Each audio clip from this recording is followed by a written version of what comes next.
Iran के सामने Donald Trump ने जो 15 शर्तें रखी थी उनका जवाब एकदम सूद समेत दिया है। ईरान ने जवाब क्या है इस वीडियो में आपको वो बताएंगे। डोनाल्ड ट्रंप अक्सर आपने सुना होगा कि वो जीत का ऐलान करते रहते हैं, पर न्यूयॉर्क टाइम्स में एक रिपोर्ट छपी है जो कुछ अलग ही दावा कर रही है। उस रिपोर्ट में क्या है इस वीडियो में आपको वो बताएंगे। इसके अलावा आपको बताएंगे कि पिछले 24 घंटों में युद्ध में क्या अपडेट्स आए हैं विस्तार से, साथ ही डिप्लोमेसी वर्ल्ड में क्या कुछ चल रहा है। साथ ही साथ ईरान ने कुछ ऐसा कहा है जिससे पूरी दुनिया के कान खड़े हो गए हैं। क्या है वो?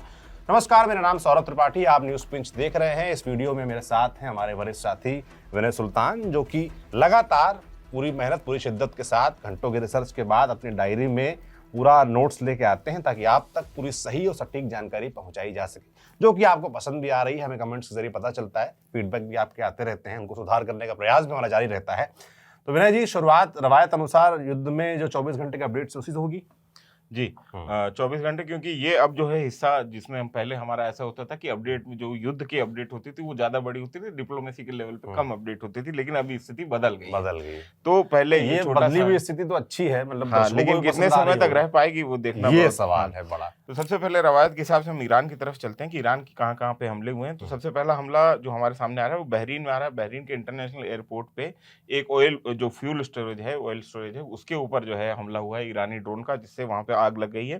जिसके विजुअल कंफर्मेशन हमारे पास में, हमको सूत्रों से यह जानकारी मिली है कि हाइफा में एक मिसाइल जो है वो इंडस्ट्रियल एरिया में जाके हिट हुई है। हालांकि आपको ये भी बता दें कि इजराइल में बहुत ज़्यादा जो है सेंसरशिप चल रही है, इसकी वजह से इजराइल से बहुत विजुअल कंफर्मेशन हमारे पास में नहीं आ पाते हैं। सिर्फ जो है खबरें जो है सूत्रों के हिसाब से वो आ पाती हैं। और मुहर्रक गवर्नेट पड़ती है एक जगह बहरीन में, यहाँ पे एक ओपन एरिया में कहा गया है कि मिसाइल जाके गिरी है, लेकिन उसमें एक आदमी के मरने की खबर है उस मिसाइल हिट में।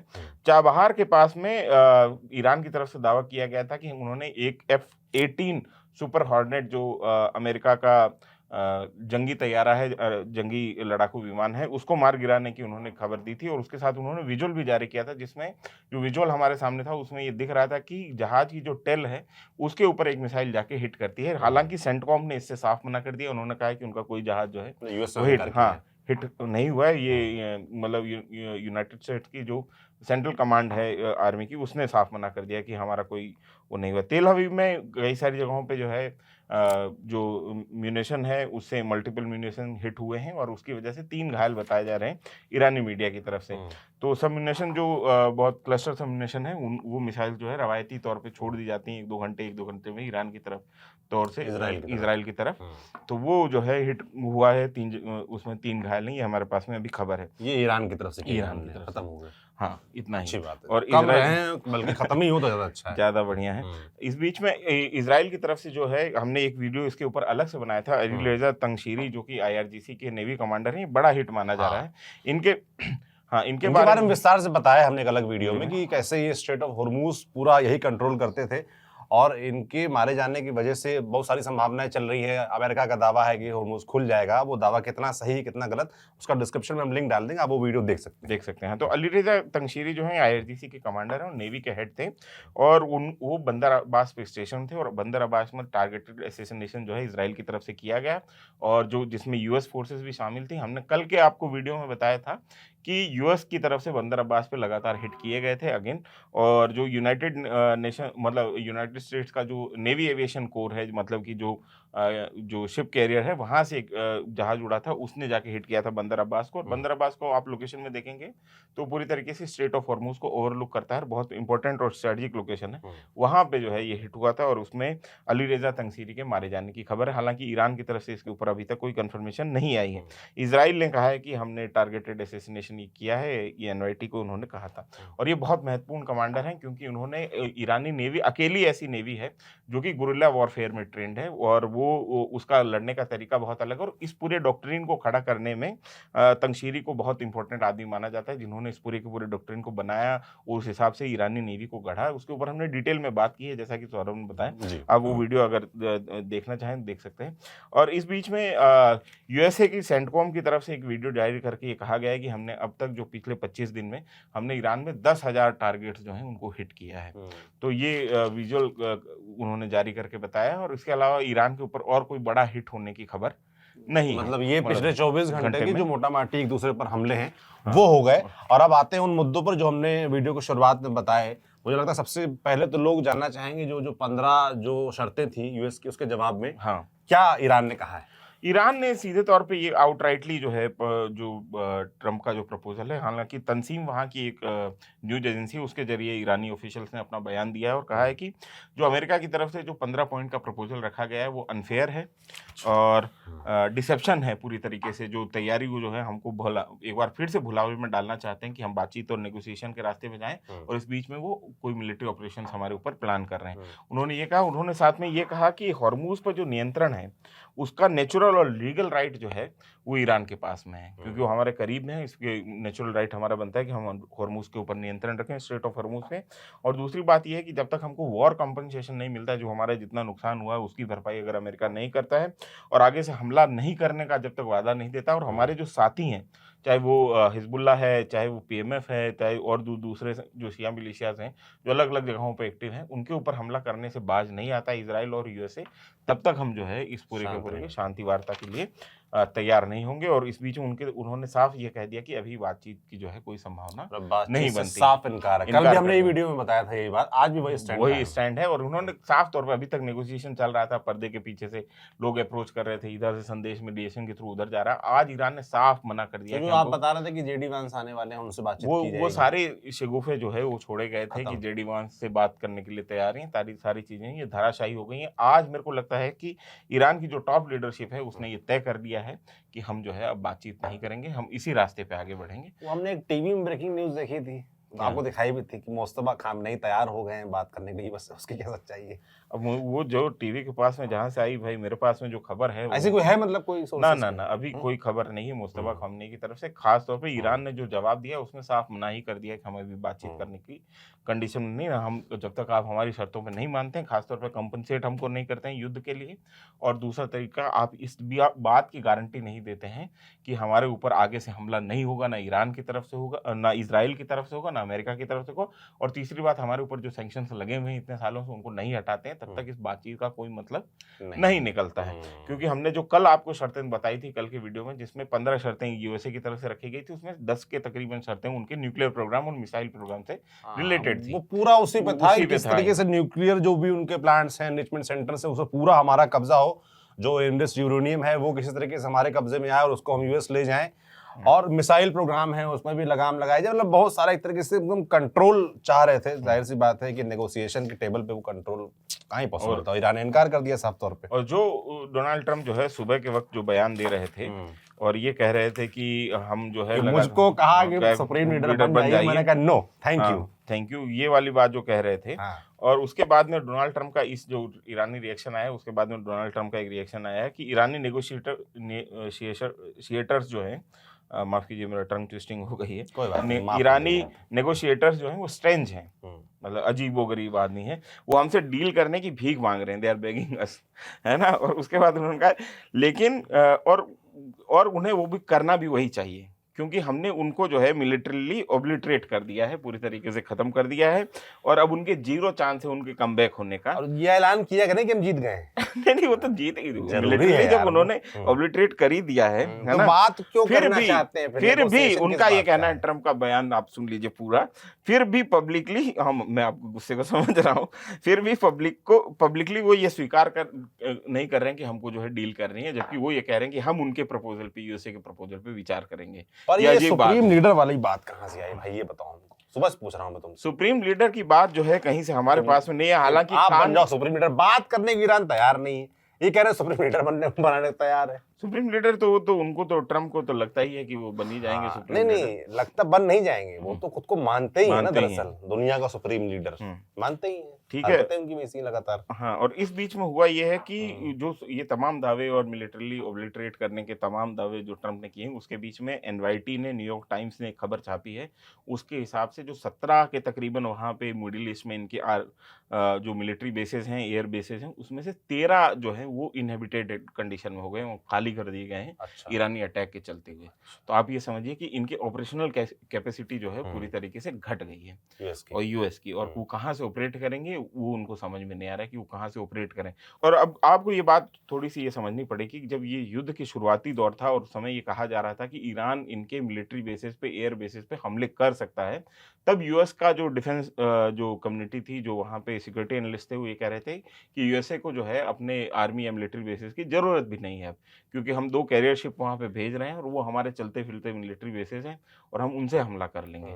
अब स्थिति ये है कि इनके 13 बेसिस जो हैं वो इनहैबिटेड हो चुके हैं, ये एनवाईटी की रिपोर्ट कह रही है, और इनके जो शिप कैरियर हैं उनमें से एक को जो है वापस जाना पड़ा है। एक्सीडेंट, इनको कहा जा रहा है कि हमारे यहाँ पे एक्सीडेंट हो गया है, वॉशिंग मशीन में आग लग गई थी, और ये तमाम सारी बातें कही जा रही हैं जेरार्ड फोर्ड को लेके। और दूसरा अब्राहम लिंकन है, जो कि गल्फ ऑफ ओमान से आगे नहीं बढ़ पा रहा है मिसाइल स्ट्राइक के एक तरीके चलते से आप बता रहे हैं कि एक तरफ डोनाल्ड ट्रंप अपनी जीत का दावा कर रहे हैं, एक तरफ वो कह रहे हैं ईरान हमसे बातचीत के लिए भीख मांग रहा है, और एक तरफ एनवाईटी में एक रिपोर्ट छपी है जो बता रही है कि यूएस की किस तरीके से जो क्षमताएं हैं मारने की, युद्ध लड़ने की, वो कम हुई इस युद्ध के दौरान। हाँ। तो अच्छा, और दूसरी बात ये है कि हाँ, इतनी सारी बात करने के बाद भी हम ये यहाँ पे जब मैं एक इंडिपेंडेंट मिलिट्री एनालिसिस हम लोग करते हैं, तो हम ये भी समझते हैं कि यूएसए जो है वो दुनिया की सबसे बड़ी सैनिक ताकत है। इसमें कोई दो राय और नहीं है। वो जिस तरीके से हम मतलब लोग उसको इस तरीके से परिभाषित कर रहे हैं कि यूएसए की हार हो गई है, तो वैसी स्थिति भी नहीं बनने वाली है। यूएस इसमें रिटेलिएट करेगा। मुद्दा हार जीत का ही नहीं, मुद्दा है एग्जिट कैसे मिले यूएस को, बस वो दिक्कत हो रही है। हारी वो है, इसमें कोई दो राय नहीं है, क्योंकि यूएसए के पास में कोई प्लान भी था नहीं। यूएसए ने ये सोचा था कि 3 से 4 दिन में हम सारा गेम खत्म प्लान गड़बड़ा गया, दरअसल बात ये रही। अब जो है उनको नए सिरे से पेंटागन को जो है मिलिट्री ऑप्शंस अपने सोचने पड़ रहे हैं कि कैसे करके हम एक फेज सेविंग खड़ी कर सकते हैं, क्योंकि इनको ये भी लगा था कि ये 5 दिन का समय जैसे बढ़ाएंगे, उसके बाद में ईरान के साथ में नेगोशिएशन हो जाएगा और ट्रंप की जो धमकी थी 48 घंटे वाली, वो काम कर जाएगी और उनको एक फेज सेविंग मिल जाएगी, जो कि हमने अपने कार्यक्रम में भी आपको बताया था कि ऐसी एक संभावना बनती है, लेकिन वो हो नहीं पाया। तो वो भी प्लान जो है नेगोशिएशन वाला, वो भी फेल हो गया है। अब चलते हैं दूसरे जो डिप्लोमेटिक फ्रंट पे जो दूसरे डेवलपमेंट्स हुए उनकी तरफ से। तो पहला डेवलपमेंट ये है कि इजराइल ने मोहम्मद गलीबाफ, जो कि वहाँ की मजलिस के स्पीकर हैं, वहाँ की पार्लियामेंट के स्पीकर हैं, और उसके अलावा अब्बास अरगची, जो कि वहाँ के विदेश मंत्री हैं, उनको अपनी हिट लिस्ट से हटा दिया अगले 5 दिन के लिए। ये इजराइल ने, और ये क्योंकि इजराइल ही सबसे ज्यादा टारगेटेड असैसिनेशन कर रहा था, और ये WSG मतलब वॉल स्ट्रीट जर्नल की खबर है, और ये खबर छपी है पाकिस्तान के हवाले से। और पाकिस्तान का ये कहना था कि हमने यूएसए से ये रिक्वेस्ट की कि उनको हटा दीजिए, अगर आपको नेगोशिएशन करना है, तो इजराइल ने वो बात हमारी कंसिडर कर ली और फिलहाल तो मुझे वॉल स्ट्रीट जर्नल में तमाम चीज देख के लग रहा था कि सही बात होगी, जैसे आप पाकिस्तान की बात लाए, मन में अब संशय आ गया। हाँ, अब दिक्कत ये है कि ये भी जो है डिसेप्शन हो सकता है कि इनके दोनों के ऊपर रात को असैसिनेशन अटैक हो जाए और फिर पाकिस्तान जो है वो बड़ी दिक्कत में फंस जाएगा वैसी स्थिति में। हालांकि ये खबर अभी चल रही है। और दूसरी बात यह है कि ईरान जो है लैंडमाइन और ट्रैप लगाना शुरू कर चुका है खर्क आइलैंड में, और खर्क टापू के ऊपर तमाम जो है उन्होंने अपनी मिलिट्री बिल्डअप जो है शुरू कर दिया है, इमिनेंट थ्रेट को देखते हुए, जो बार बार यूएसए और पेंटागन की तरफ से कहा जा रहा था। पूरी उम्मीद है कि वहां अटैक हो सकता है। तो कई लेयर्स में उन्होंने लैंडमाइन और मैनपेड्स वगैरह बिछाए हैं, ताकि जो है उस पूरे के पूरे हमले को जवाब दे सकें, उसको रोक सकें। तो ये CNN ने रिपोर्ट छापी है, बाकायदा खर्क का जो सैटेलाइट उन्होंने फोटो के साथ में ये पूरा का पूरा एनालिसिस अपना छापा है। इसके अलावा ईरान में एक जो वहाँ के रिपब्लिकन 3 सेनेट सदस्य हैं, वहाँ के 3 सांसद सदस्य हैं अमेरिका के, उन्होंने वॉल स्ट्रीट जर्नल को ये बताया है कि ईरान के ऊपर हमले की पूरी तैयारी पेंटागन में चल रही है, एक डिटेल्ड प्लान जो है बन रहा है, वो हिंट उन्होंने किया है, और ऐसी स्थिति वहाँ पे बन रही है। इस बीच में एक और एनवाईटी में एक और खबर छपी जो कि इस पूरे के पूरे क्लेम को कॉन्ट्राडिक्ट करती है। वो ये कहती है कि नेतन्याहू ने, जो कि बीबी नेतन्याहू इजराइल के प्रधानमंत्री हैं, उन्होंने IDF को ये ऑर्डर दिया कि जो भी आपको मेजर स्ट्राइक करनी है, खासतौर पे जो ईरान के डिफेंस इंडस्ट्रियल कॉम्प्लेक्स है या डिफेंस इंडस्ट्रीज है, उनके ऊपर आप अगले 48 घंटे में जितनी ज्यादा स्ट्राइक कर सकते हैं उतनी ज्यादा स्ट्राइक कर लीजिए। उन्होंने 48 घंटे का उनको म्याद दे दिया। इस तरीके से लग रहा है कि जो 5 दिन के म्याद है वो खत्म होने वाली है, उसी में जो करना है कर तो इजरायली ये बेसिकली क्या है कि एक ट्रस्ट डेफिसिट दिखाता है कि जिस तरीके से ट्रंप ने पिछली बार 2 स्ट्राइक करके और तुरंत जो है सीज फायर अपनी तरफ से घोषित कर दिया था, और ईरान अधर झूल में लटक गया था, क्योंकि ईरान के प्लानिंग जो थी वो इजराइल लटक गया था। मैं बार बार ईरान और इजराइल में कंफ्यूज हो जा रहा हूँ। हाँ, तो ट्रंप की तरफ से जो सीज फायर घोषित हो गया था, उसके बाद में इजराइल अधर झूल में लटक गया था, और उसकी प्लानिंग ये थी कि लंबी स्ट्राइक्स और करने की और उस वॉर को प्रोलॉन्ग खींचने की। वो स्थिति बनी नहीं थी, और इजराइल अपना ऑपरेशन जो है वो अनफिनिश्ड बिजनेस रह गया था। इसी वजह से हमको एक बार फिर से वॉर देखने को मिल रही है। तो इजराइल को ऐसा लगता है हाँ, कि डोनाल्ड तो ट्रंप हो सकता है कि इस हाँ, 5 दिन के बाद आए और बोले युद्ध खत्म, हम जीत हाँ, गए। हाँ, एक महीना इसको 1 महीना सीज फायर कर दें, फिर क्या करेंगे। तो इसके लिए इजराइल तैयारी कर रहा है कि अगले हाँ। 48 घंटे में जो भी जरूरी टारगेट्स उनको जो है बम गिरा निपटा दिया जाए। हाँ, इस बीच में कान जो है इजराइल का एक मीडिया आउटलेट है जिसने ये छापा है कि जो ईरान के सुप्रीम लीडर हैं वो स्वस्थ हैं और एक्टिवली पार्टिसिपेट कर रहे हैं डिसीजन मेकिंग के प्रोसेस में। जो बार-बार डोनाल्ड ट्रम्प की द्वारा ये कोमा कहा में जा रहा है है। कि कोमा में हैं और उनके पिता के इंतकाल के बाद में उनको कहीं देखा नहीं गया है सार्वजनिक तौर पे, ये सारी बातें जो हैं इसको कान ने जो है कॉन्ट्राडिक्ट किया और कहा है कि मुस्तफा खamenei जो हैं वो पूरी तरीके से स्वस्थ हैं और डिसीजन मेकिंग में भी पार्टिसिपेट कर रहे हैं। और इस बीच में मोहम्मद गलीबाफ जो कि नेगोशिएटर होने थे अमेरिका के साथ बात करने के, उन्होंने एक बयान जारी किया। उन्होंने ये कहा है कि हमारे पास में ये इंटेलिजेंस है कि दुश्मन हमारे एक आइलैंड पे, उन्होंने खर्क का या किसका या किसी भी आइलैंड का नाम नहीं लिया है, उन्होंने कहा है कि दुश्मन हमारे एक आइलैंड पे कब्जा करना चाहता है और उसमें हमारा एक पड़ोसी मुल्क जो है उसका सहयोग भी कर रहा कौन है। है ये पड़ोसी? पड़ोसी मुल्क यूएई हो सकता है, तमाम वो तो खाड़ी के सऊदी हो देश हैं, सकता है। सऊदी हो सकता है, एक एक सऊदी लगातार हेल्प कर हेल्प भी कर रहा भी रहा है, है। कह भी रहा है कि एक्टिवली हम पार्टिसिपेट कर है ना? सकते हैं युद्ध में। तो ये स्थिति है और उन्होंने कहा कि हमारी तैयारी पूरी है, इस तरीके के बयान उन्होंने दिए हैं। इस बीच में चैनल 12 जो है इज़राइल का जो हिब्रू मीडिया है उसने ये कहा है चैनल 12 ने कि ट्रंप अगले शनिवार को 1 महीने का सीज़ फायर घोषित कर सकते हैं। तो आपको ये समझना होगा कि इज़राइल की तरफ से जो खबरें चलाई जा रही हैं और अमेरिका में जो मीडिया आउटलेट्स में जो खबरें चल रही हैं वो एक-दूसरे से कॉन्ट्राडिक्ट कर रही हैं। इज़राइल की तरफ से लगातार ये संदेह जताया जा रहा है कि कहीं ट्रंप जो है वो सीज़ फायर ना कर दें अचानक से। और दूसरी तरफ बार-बार ये बोला जा रहा है जो अमेरिकन मीडिया है उसकी तरफ से कि 1 महीने का मतलब कि प्लान बी तैयार हो रहा है कि हो रहा है हमला और करेंगे। मिलिट्री ऑप्शंस ढूँढे जा रहे हैं पेंटागन की तरफ से। और अब वो मोड आ रहा है अपडेट्स का जहाँ पे ये खेल जो है पूरी तरीके से इंटरेस्टिंग हो जाता है। मतलब वो और जो है आपके जो कान खड़े होना शुरू होते हैं वो हाँ, ये है वो जो कि शुरू में मैंने हाँ, इंट्रो में बताया था। तस्नीम जो है वहाँ की एक न्यूज़ एजेंसी है ईरान की और उसने ये खबर छापी ईरानी सोर्सेज़ के हवाले से कि अगर ज़मीनी हमला हुआ तो हम बाब अल मंदाब जो है उसको बंद कर देंगे। ये क्या है? बाब अल मंदाब जिसको आप ये समझिए कि यमन का एक हिस्सा है जो कि पड़ता है और ये रेड सी और जो गल्फ ऑफ एडन है इनको आपस में जोड़ता है और वो इलाका है जहाँ से सुएज नहर निकलती है। और सुएज नहर का बंद होने का मतलब है कि पूरी दुनिया का व्यापार पूरी तरीके से ठप, हॉर्मूज भी बंद और अगर सुएज भी बंद तो वैसी स्थिति में कुछ भी नहीं हो पाएगा। फिर जो है दुनिया बहुत अलग रास्ते पे चली डरा रहे हो जाएगी। भाई तुम। हाँ, तो ये उन्होंने कहा जनता भी कि डर रही होगी। हाँ, ये उन्होंने कहा जो बात हमारे सामने आई वो तो रखनी ही पड़ेगी और ये कहा है कि तंसीम ने ये सारा का सारा जो है अपडेट दिया है और इसको जो है बाद में पूरी तरीके से जो ये तंसीम में जो तस्नीम में जो ये खबर छपी थी उसको जो है पूरी तरीके से कंफर्म किया और वो कंफर्म किया रॉयटर्स ने दरअसल जो है हूतीज के एक लीडर से बात की, वहाँ उनके ऑफिशियल से बात की जो हूती वहाँ पे मिलिटेंट ग्रुप है यमन में, उनसे बात करके कहा है और उसके हवाले से रॉयटर्स ने एक खबर छापी है कि हम लोग पूरी तरीके से तैयारी है, हूतीज का कहना है। जो बीच-बीच में मैं आपसे पूछ रहा था कि हूतीज क्या शामिल होंगे, तो ये वो चांस है। हाँ, ये वो चांस है और हम लोग पूरी तरीके से तैयार हैं। अभी तक ईरान इस युद्ध में अच्छा प्रदर्शन किया है और अभी तक वो जो है स्टैंड कर रहे हैं, अपने पैरों पे खड़े हैं और अच्छा मुंहतोड़ जवाब दे रहे हैं अमेरिका को। लेकिन कल को अगर ऐसी स्थिति आती है कि ईरान के ऊपर हमला होता है और ईरान फॉल करने की कंडीशन में आता है, तो हम पूरी तरीके से तैयार हैं कि हम ये जो है सुएज नहर में जो जाने वाला रास्ता है जो रेड सी का उसको पूरी तरीके से बंद कर देंगे। मैं तो भाई यही कामना करूंगा कि जो इजराइल मीडिया में छप रहा है कि 30 दिन का डिले कर देंगे, 30 दिन के लिए युद्ध विराम कर देंगे या खत्म ही कर देंगे, वही हो जाए तो ठीक है। ये तो हो गया तो बहुत मुश्किल हो जाएगी। ये बहुत मुश्किल हो जाएगा। इस बीच में एक्सियस में एक बयान छपा है जो कि अमेरिकन आउटलेट है, उसमें ये छपा है कि नेतन्याहू ने पिछले सप्ताह जब फ़ोन किया था जिस समय गुलाम रेजा सुलेमानी को जो है मारा गया था और वो बसीज फोर्सेस के जो वहाँ की पैरामिलिट्री वॉलंटरी फोर्स है उसके हेड थे और जब उनको मारा गया था टारगेटेड असैसिनेशन में, उसके बाद नेतन्याहू ने सजेस्ट किया था ट्रंप को कि अब हम जो है वहाँ पे प्रदर्शन करवाना शुरू कर देते हैं सत्ता विरोधी, क्योंकि बसीज फोर्सेस का जो टॉप कमांडर है वो खत्म हो गया है। तो उस समय जो है ट्रंप ने बिल्कुल मना कर दिया था और कह दिया था कि ये प्लान जो है वो बहुत रिस्की है।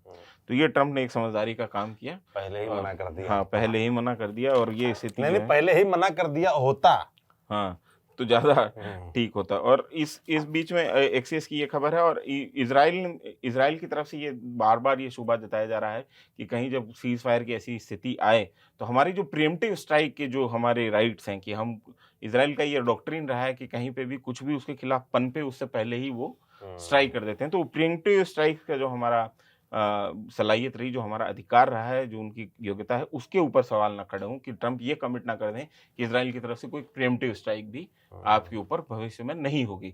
जो कि ईरान ने बार-बार जो है इस बात पे जोर देके कह रहा है कि हमारे ऊपर आगे से कोई हमला नहीं होना चाहिए, इसकी हमको ग्लोबल मतलब गारंटी चाहिए। जितना जितना दुनिया हुँ। डोनाल्ड ट्रम्प से डर रही कि पता नहीं क्या फैसला ले लें, हुँ। उतना ही इज़राइल भी डरता है हमसे। उतना हाँ, हैं? वो बिल्कुल उनका इत्तेहादी होते हुए भी हुँ, डरता है। और हुँ। इस बीच में एक खबर ये है कि व्लादिमीर पुतिन ने एक बयान दिया और ये कहा है कि इस पूरे के पूरे युद्ध का क्या नतीजा निकलेगा, ये अभी कहना मुश्किल है, क्योंकि जो पार्टी जो शामिल हैं, उनको भी नहीं पता है कि इसका क्या नतीजा निकलेगा। तो उन्होंने ये कहा है कि वॉर जो है वो डायरेक्शनलेस है, ये किधर जा रहा है किसी को कुछ भी पता नहीं है और इसके अंत में कुछ भी हो सकता है। दूसरे के फट्टे में सबको ज्ञान देखिए आता है, अपना भी तो पता है ये। इनका भी इनका किस दिशा में जा रहा है? इनका तो किस दिशा में जा रहा है, आज जो है यूक्रेन ने टर्की का एक ऑयल टैंकर जो कि रशिया से आ रहा था उसको हिट किया है। तो वो अब जो है यूक्रेन वो टैक्टिस अपना रहा है जो अभी तक ईरान में अपना रहा था कि जो रशियन ऑयल सप्लाईज हैं उनको उसने टारगेट करना शुरू कर दिया है। इस बीच में आपको एक अच्छी खबर देते हैं। हाँ यार, अच्छी खबर सुना दो, बहुत देर से एकदम मूड खराब कर रहे हो भाई। अच्छा ठीक है, अच्छी हाँ। खबर सुन लो कि भारत के जो रिफाइनर्स हैं, रॉयटर्स के मुताबिक उन्होंने 60 दिन का क्रूड ऑयल जो है वो सिक्योर कर लिया है कि हमारे पास में 60 दिन का क्रूड ऑयल जो है उसकी किल्लत नहीं रहेगी। ये ये कहाँ रॉयटर्स से ने खबर है भाई, बता दो। रॉयटर्स ने जनता छापा। पिछली बार हमने बोला था, जनता नाराज हो रही थी कि इस हवा में बता दो। रॉयटर्स ने छापा है ये। रॉयटर्स ने हाँ, छापा है। रॉयटर्स के हवाले से ये खबर है और रॉयटर्स ने ये खबर छापी है और इसका मतलब है कि भारत की जो एनर्जी सिक्योरिटी है वो अभी बहुत ज़्यादा विकट परिस्थितियाँ भारत में नहीं आती दिख रही हैं। फिलहाल की स्थिति ये और बनती है। जनता तो बहुत डरी हुई है, जो हम लोग को हालात जमीन पर नजर आ रहे हैं, चाहे वो उसमें गैस के सप्लाई लिए, चाहे वो पेट्रोल डीजल के लिए। आप देखें अचानक से नहीं, बहुत लंबी दोनों लंबी चीज़ें लाइनें हैं लग रही सौरभ। हैं। उसमें देखिए, उसमें और ये इसमें आप चाहे कुछ भी बोलें, लेकिन इंडिपेंडेंट एनालिसिस ये है कि एक तरफ कमी भी है, ऐसा नहीं कहा जा सकता कि कमी नहीं, क्योंकि सप्लाई लाइन बुरी तरीके से टूटी हुई है, बुरी बिल्कुल। तरीके से डिस्टर्ब्ड है। लेकिन दूसरी तरफ ये भी है कि पैनिक बाइंग की भी सिचुएशन हो रही है। लोग जो है आगे का सोचते हुए जरूरत से ज्यादा तस्वीरें आ स्टोर तो रही हैं, करने लोग बाल्टी में भर रहे हैं, लोग ड्रम में भर रहे हैं, तो 80-80 हजार का भर ले रहे हैं एक बार में। हाँ, वो ऐसी तस्वीरें भी आ रही हैं। तो ये स्थिति बन रही। तो दोनों चीजें जो है वो एक पैनिक को बड़ा कर देती हैं। तो एक तरफ पैनिक बाइंग सरकार का कोई बैर इस पे दूसरी आया है? तरफ सरकार तो अपने आप को यही कह के डिफेंड कर रही है कि हाँ, लोग कि है, पैनिक कोई बाइंग दिक्कत ले, नहीं लेकिन है। इससे इसका ये मतलब नहीं है कि क्रंच नहीं है। तो मतलब सप्लाई लाइन कुल मिला के डिस्टर्ब है। हाँ, एक बीच में कहीं रास्ता बन रहा है रास्ता इसका। बन रहा है कि हाँ। जितना पैनिक होना चाहिए उससे ज्यादा लोग पैनिक हो रहे हैं और सरकार की तरफ से भी जो डिसरप्शन आया है तो सप्लाई लाइन को वापस से बिल्ड करने में समय लगेगा और सरकार को ये चीज कहनी चाहिए। दो और इस बीच में एक फॉक्स न्यूज एक तरीके से प्रो ट्रम्प एक तरीके का मीडिया आउटलेट माना जाता है अमेरिका में और उस फॉक्स की तरफ से एक सर्वे करवाया गया है और उसमें जो है जो डोनाल्ड ट्रंप की डिसअप्रूवल रेट है वो 60% से ऊपर पहुंच गई है। डिसअप्रूवल, डिसअप्रूवल रेट, मतलब जो उनसे नाराज लोग नाराज लोग हैं। 59% लोग नाराज हैं। ओवरऑल 59% लोग नाराज हैं, 59%। फॉरेन पॉलिसी पे 62% लोग ने उनके काम को डिसअप्रूव किया है और ईरान पे उनका जो फैसला है युद्ध में जाने का उसको 64% लोगों ने ये तो disapprove होना ही किया। था, क्योंकि उन्होंने जो वोट मांगा था, जो उनका मांगा बेस तैयार हुआ था, वो इसी आधार पर हुआ था कि हम अब किसी दुनिया के अन्य युद्ध में रफड़ों में नहीं फंसेंगे। और आते ही उन्होंने जो बवाल शुरू किया वो दुनिया देख ही रही। पहले एक तरफ वो मांग रहे थे कि हमको जो है नोबेल प्राइज दो शांति का है, भारत पाकिस्तान पे युद्ध में इतना दावा ठोका उन्होंने कि माथा हम लोग खराब हो गया। और उसके बाद खुद जाके वेनेजुएला में आदमी को उठा ले रहे हैं, राष्ट्रपति को यहाँ घुस गए यहाँ के। क्यूबा में तैयारी कर रखी है उन्होंने। आगे तो एक मोर्चा क्यूबा का खुल रहा है। क्यूबा पे भी हमने एक वीडियो शूट किया है, वो एडिट हो रहा है, वो भी आप तक आएगा। वो डिटेल में उसमें हमने बताया है कि क्यूबा में जो पूरा क्राइसिस फिलहाल है, जो आप तमाम इंस्टाग्राम पे रील्स देख रहे होंगे कि वहाँ के लोग एकदम अंधेरे में हैं, तो वो क्यों है, उसका पूरा इतिहास क्या है, डोनाल्ड ट्रंप वहाँ क्या कर रहे हैं, क्या उनका प्लान है, वो वीडियो आप जरूर देखिएगा। जब आ जाएगा तो डिस्क्रिप्शन में उसको भी डाल देंगे। तो अब आखिर में सौरभ जो है इसको कंक्लूड कर लेते हैं, पूरी क्या स्थिति बन रही। तो देखिए 3 तरीके की बातें आ रही हैं। पहली बात ये आ रही है ईरान की तरफ से कि उन्होंने आउटराइटली रिजेक्ट कर दिया कि हम कोई नेगोशिएशन नहीं करेंगे। इसका मतलब ईरान जो है वो लैंड इन्वेजन के लिए भी तैयार है। ईरान का अभी मिसाइल आर्सेनल भी इसका मतलब चुका नहीं है, क्योंकि वो लगातार वो लड़ाई को जारी रखने के पक्ष में है।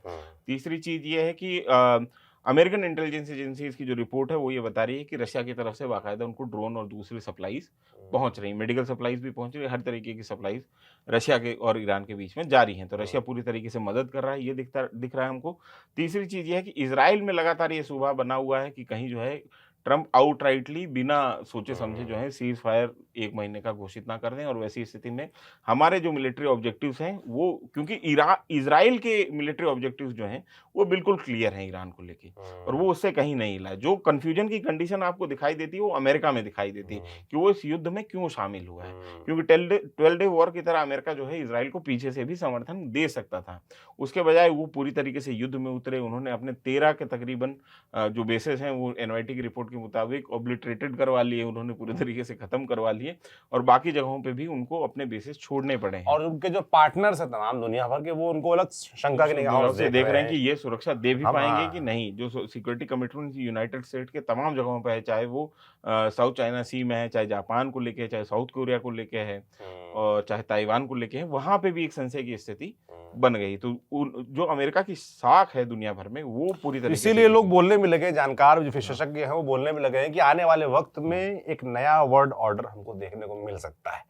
तो वो वर्ल्ड ऑर्डर कैसा होगा, कौन किस पाले में होगा, ये देखने वाला होगा। फिलहाल जो ताजा जिज्ञासा जो लोगों के मन में आती है ये आती है इस युद्ध के बारे में, क्या युद्ध ये शांत होने वाला है, या जो डोनाल्ड ट्रंप का जो 48 घंटे का अल्टीमेटम अब बचा है वो खत्म होने के बाद क्या होगा। शांति वार्ता के जो दावे किए जा रहे हैं वो कितने सही हैं, जो कि हमने बताया कि फिलहाल वो ट्रैक पे बिल्कुल नहीं। ईरान ने साफ इनकार कर दिया है। एक सीधा सा अगर मैं इसमें अपने एनालिसिस से भविष्यवाणी करूं तो आज या कल के बीच में जो है एक ऐसी स्थिति बन जाएगी कि अमेरिका को मजबूरन वहां पे कुछ ऑपरेशन वापस से शुरू करने पड़ेंगे, क्योंकि ये नेगोशिएशन का तो डेड एंड आ गया हो है। ही गया है। हाँ, तो अभी स्थिति ये बनती इसीलिए है। जो आप बोल रहे थे और कि ईरान को कहने की आशंका है कि एक नाइक हमारे आइलैंड पे ये अटैक करेंगे, और स्ट्रेटेजिक आइलैंड पे अटैक करेंगे, चाहे वो लरक का हो सकता है, चाहे हॉर्मूज हो सकता है, चाहे क्रिश हो सकता है, चाहे खर्ग जो सबसे बड़ा इनका टारगेट है वो हो सकता है, या दूसरे कोई मिलिट्री ऑप्शन जो है अमेरिका तलाश रहा होगा। क्योंकि ये बात जो है अब अमेरिका की इज्जत की आ गई, अमेरिका की साख की आ गई। जो यूनिपोलर वर्ल्ड ये 1990 से लेकर लगातार चला रहे थे उसकी आ गई। और जिस तरीके से उन्होंने साउथ अमेरिका में, जिस तरीके से दक्षिणी अमेरिका में, लैटिन अमेरिका में जिस तरीके से सत्ताएं चेंज की हैं, इस तरीके से ताश के पत्ते की तरह वहाँ पे हुक्मरानों को फेंटा है, वो स्थिति जो है ईरान में आके टूट गई है, और यहाँ पे जाके अमेरिका फंस गया है बहुत बुरी तरीके से। ऐसा गुब्बारा फूटा है हाँ, कि संभल नहीं संभल रहा है। अब उसके गुस्से में अब कैसा इसका युद्ध का अंजाम होगा, जो एग्जिट पॉइंट की लगातार हम बात कर रहे हैं, उस एग्जिट पॉइंट को पाने के चक्कर में अमेरिका क्या कर बैठेगा इसका अंदाजा लगाना मुश्किल है। पर जो अंदाजा लगाया जा सकता है, विनय सुल्तान ने उस वीडियो में आपको बताने का प्रयास किया कि बहुत कुछ चल रहा है, बहुत कुछ अभी पर्दे के पीछे से भी चल रहा है, वो सब बताने का प्रयास किया। आपको ये बातचीत कैसी लगी कमेंट बॉक्स में लिखकर जरूर बताएं, और कुछ आप जानना चाहते हैं तो वही हमें कमेंट में बताएं, कोई फीडबैक हो वो भी कमेंट में बताएं। बाकी न्यूज़ पिंच अपने दोस्तों को बताते रहें, दिखाते रहें, सब्सक्राइब करवाते चले, ये आपका चैनल है और आपके लिए लगातार हम काम करने का प्रयास कर रहे हैं। विनय सुल्तान आप देखते हैं कितनी डायरी भी बढ़ने ही वाली है। हाँ, तो अगली डायरी भी आज जल्द आएगी, मुझे लगता है कि ये 2/3 तो भरी चुकी है। हाँ, ऑलमोस्ट बिल्कुल। तो न्यूज़ पिंच अपना काम करता रहेगा, आप हमारी मदद करते रहें, सब्सक्राइब करते रहें। बाकी हम दिखाते रहेंगे जो भी वॉर में चल रहा है। न्यूज़ पिंच देखते रहें, सब्सक्राइब करते रहें। मेरे साथ विनय सुल्तान, मैं सौरभ त्रिपाठी, कैमरे के पीछे ऋषि हैं। शुक्रिया।